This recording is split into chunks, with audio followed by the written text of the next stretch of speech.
বন্ধুরা, আমি অঞ্জলি পাল এসেছি। আজকে লাউ ডাঁটা দিয়ে পোস্ত দেখাবো। লাউ ডাঁটাগুলো আমি ভালো করে ছাড়িয়ে নিয়েছি। আমি আলু ভেজে রেখেছি, কুমড়ো, বেগুন আর পোস্ত আর লঙ্কা বেটে রেখেছি। এদিকে নুন, হলুদ, কালো জিরে, চিনি, ব্যাস, আর কিছু না। সর্ষের তেল দিয়েছি কড়াইতে, আমি কালো জিরে দেবো।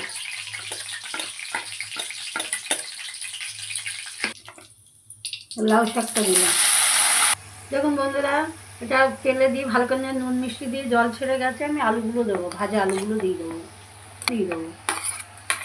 বেগুনটা একটু পরে দেবো। এই পোস্তটা দিয়ে দিলাম, লঙ্কা, পোস্ত। দেখুন বন্ধুরা, এটা সেদ্ধ হয়ে গেছে। আলু টালু ডাঁটা টাটা আমি বেগুনটাও দিয়ে দিলাম। দেখুন, বেগুনটা দিয়ে আমি নেড়েছি। গা মাখা মাখা হবে, এটাকে গা মাখা মাখা। কি সুন্দর হয়েছে দেখুন, এটা গা মাখা মাখা। দেখুন বন্ধুরা, আমার লাউ ডাঁটা পোস্ত হয়ে গেছে। আপনারা করে খেয়ে দেখবেন কেমন লাগে, আমাকে কমেন্ট করে জানাবেন। নমস্কার।